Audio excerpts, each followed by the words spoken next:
So I teach fourth grade at the Avon Grove Charter School, and we had just finished studying our unit on the Revolutionary War and all the causes and effects that had led up to the war.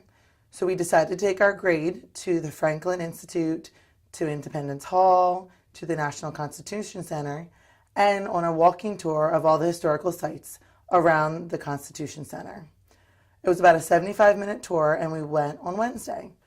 Of course, the first thing we saw on our walking tour was a homeless man lying on a steam vent. And as soon as we saw him, I knew that my students were going to have a lot of questions. And they did. They had a lot of questions about what we were seeing. And I didn't want them to think that those questions weren't important or less important than going to the Betsy Ross house or to the Quaker's house. So I made sure I took the time to answer each and every one. After I answered all their questions about the reasons he was there and what we could do, they wanted to know if we could go back and give them money. And I said, you know what, we're not going to go back and give him any money. But if you feel so upset about what you saw, there are lots of things that we can do. God is always giving us opportunities where we can help others. We can donate some of our money to organizations that are here to help people. I said our school is having a food can drive, so we can bring in cans of food to donate. I'm sure lots of churches have coat drives. And so I was listing all these different ways that they could be involved and give to others.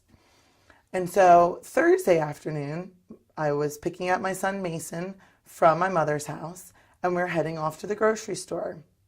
And we were in the grocery store to get some candy for Halloween and to get some things for dinner, and Mason was out of milk and just some knick-knack stuff. And so we go into the checkout line, and there's a woman at the checkout already, and she has some of her items on the conveyor belt and some of her items in her cart. And she says to the cashier, I'm going to pay for these items on the belt now, and if I have money left over, I'm going to pay for these extra things. And I said, okay. I'm thinking to myself, what am I going to do in this opportunity? And so she pays for the things, and she realizes that she doesn't have money left over for these extras. So I just immediately stepped into action, and I said to the cashier, please put those items with my stuff, and I'd like to pay for them. And of course, the woman was a little shocked and very appreciative. And she said, are you sure? And I said, oh yes, absolutely.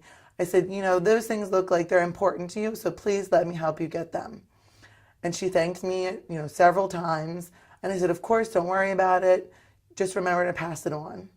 And I had paid for her items, and I paid for mine. And as Mason and I were leaving, I just started crying.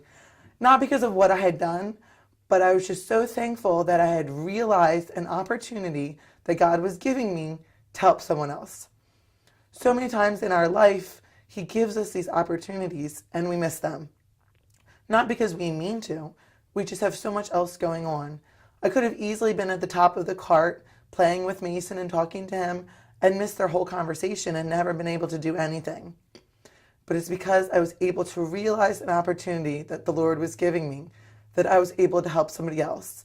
And I felt like I was really doing my students a service because everything that I had said to them the day before, I was able to put into action.